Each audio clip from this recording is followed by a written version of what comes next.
It's me, a disclaimer. Hey guys, so today we're going to have a look at the squat fit skill from the game Ring Fit Adventure on the Nintendo Switch. We'll have a look at how to perform a squat, how you can make the squat easier if you're finding that it's getting too challenging or you're getting some pain, and how to make the squat harder if you're finding that it's getting too easy and you want more of a challenge. The squat is used frequently throughout the game of Ring Fit Adventure, whether it's as a way of attacking monsters in the turn-based battles, it's used as a way of propelling yourself forward in some of the running sections, it's used in a number of the different mini games, and then also at the end of each level as a way to celebrate your progress with a victory pose. The squat is a great exercise. It's really functional. It uses lots of different muscles. By a functional exercise, I just mean an exercise that's got good knock-on effects for everyday life. So the squat is going to make it easier to get up from the floor, standing up from a chair, going up and down steps and stairs. So let's jump in and have a look at it.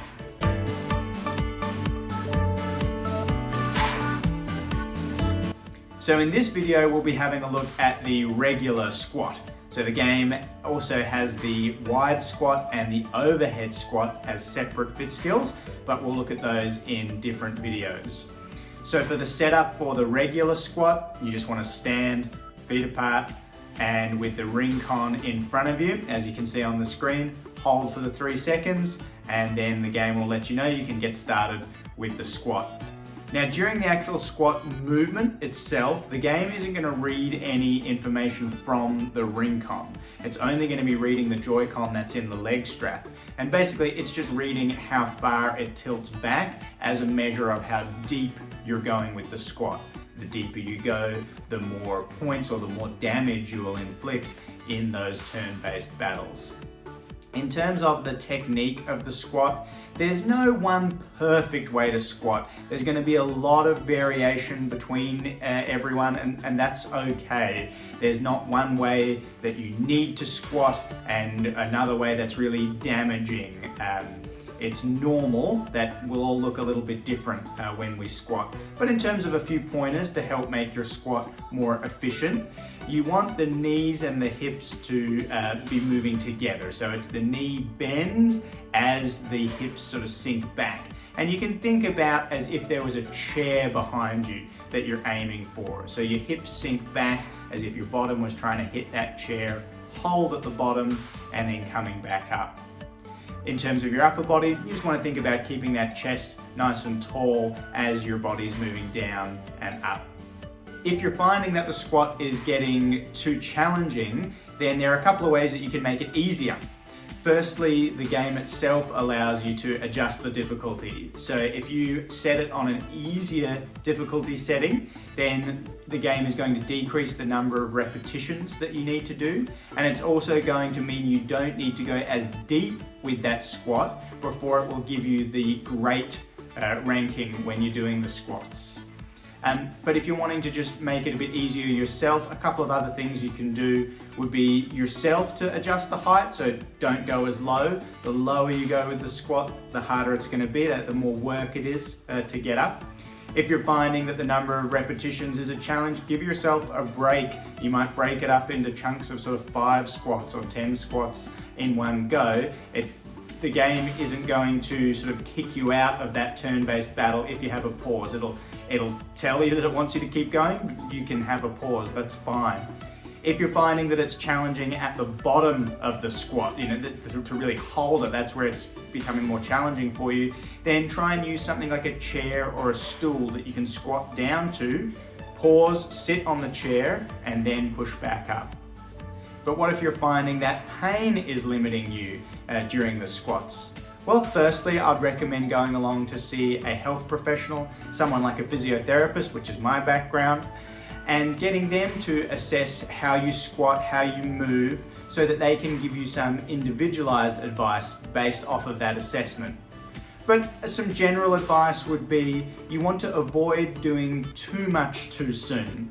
Our body is really great at adapting to exercise, but if we don't give it the time to adapt, sometimes we can get some pain and injury. So if you haven't done squats for a while and then suddenly you're doing heaps of them, well, sometimes that can lead to some pain. So if you feel like that might have happened, if you think you've probably been doing more of them than you have for a while, you might just temporarily back off. So try and give your body some variety between all of the different fit skills, and then over time sort of gradually increase the squats back in. If you're finding that you're getting pain in specific areas, so say the knees, sometimes people will get knee pain when they're squatting if their knees go really far forward.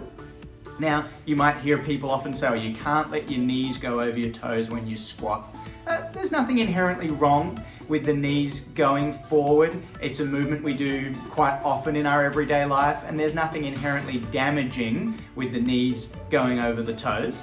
But if you're finding that in that position, you're getting some knee pain, you might focus on the hips sinking back a little bit more rather than the knees going so far forward.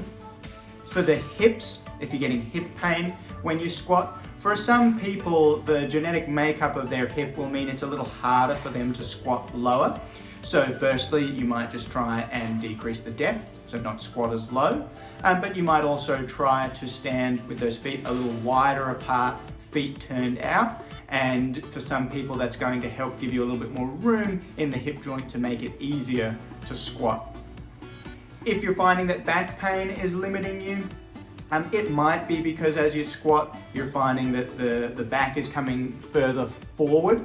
Again, not an inherently bad or damaging position to be in, but if whilst you're in that position, you find that it gives you back pain, you might focus on just trying to hold that chest up a little taller as your body moves straight down and up, so avoiding that sort of forward lean.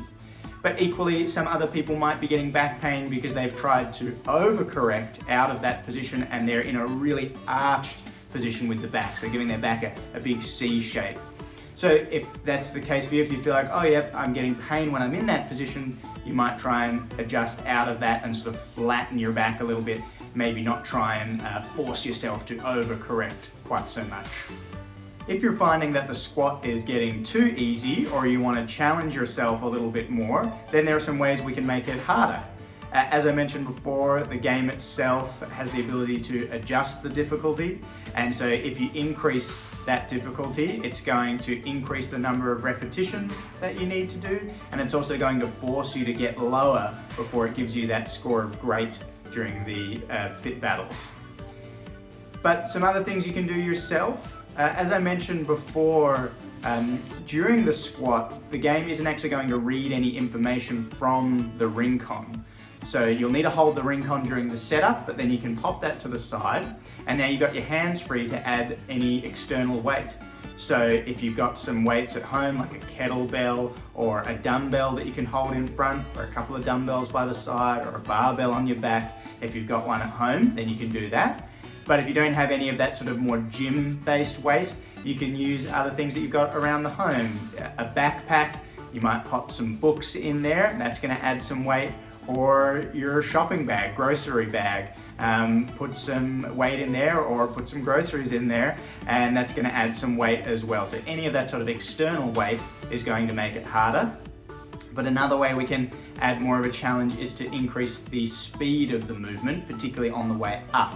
So you still want to go nice and slow on the way down, but then on the way up, go fast and even add a jump, get some height to really work it harder as a cardio workout, but also as a strength, a power workout for the legs as well. So thanks for watching, guys. I hope you found that helpful. Let me know down in the comments if there are any other fit skills that you want me to cover for you. Feel free to like and subscribe, or if you're just stopping by for a look, well, that's fine too.